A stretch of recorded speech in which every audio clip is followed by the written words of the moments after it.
Hey, beach videos with Josh number 2. Actually, let's try that again.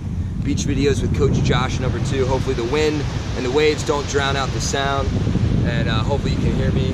I'm at my favorite place, so I think this is probably where all my videos are going to be for a while.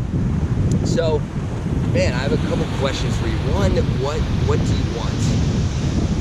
What do you really want? You know, most people don't know that. And so I want you to write that down. I want you to think about that. What do you really want? That's really important because you cannot, you know, we're all on a road. We're all going somewhere. But if you don't know where you want to end up or where you want to go, you're never going to get there. So that seems simple. I'm going to come back to that. But here's the next thing. You know, most of us, when we meet somebody, we really quickly could identify if we like them, if we think they're going to be successful, if we could trust them. Now, we're not always right, and you don't know everything about a person right when you first meet them, but we give off auras and we give off a presence, and all of that starts with your thoughts. All of that starts with your thoughts. So I'm going to give you a couple examples. So one of my things that I wanted, right? So I write down what I want. I do this quite often, actually. And I was like, you know what? I want to be the best coach in the world. That was something really big to me. And to be the best coach in the world, there's actually a lot of things you have to do. There's a lot of thoughts. There's not an exact blueprint, but there's a lot of keys to that. And one of the things I had to do when I was coaching was to get up at 4 a.m.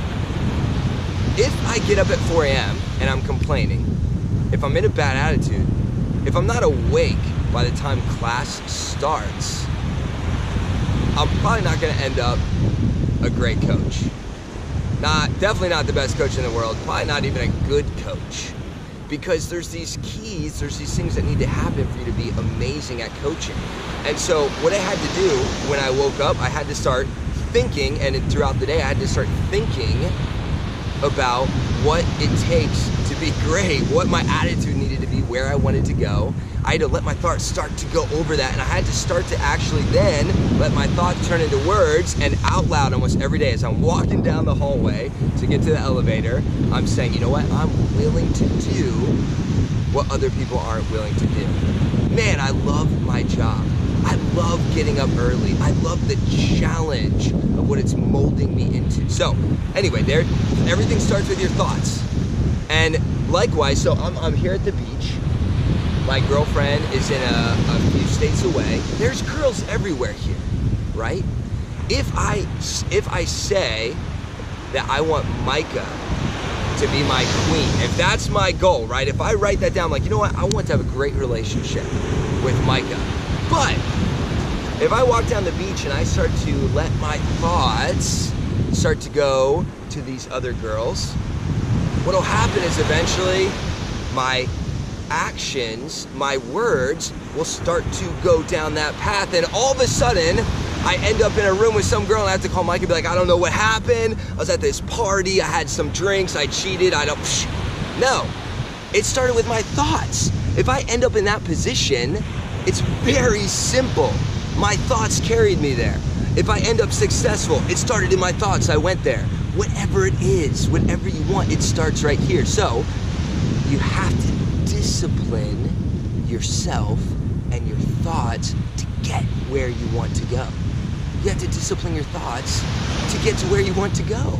Now, for me, when I first started doing this, I might go a whole day with my thinking being where it doesn't need to be, feeling sorry for myself, maybe like complaining the whole day, whatever it was. Whatever the thoughts were that weren't taking me down the road I wanted to go. It'd take me a whole day to catch it. Maybe even a week.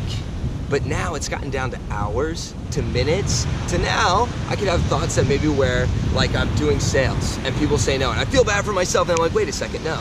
That is not what I'm going to choose to think about, because that thought of feeling sorry for myself takes me down the road of not doing any more sales. And if you do not do sales, people will not come to your class, and if people do not come to your class or do not buy your product, you can never be successful, right? So everything you think about is taking you somewhere. So what do you think about? What do you think about? And really, you should ask yourself, what do you want? what do you really want? And then start to build the thinking patterns to make you successful in whatever area that you want. So that's my wrestle, that's my challenge right now. Thanks for tuning in to Coaching with Josh on the beach. Woo!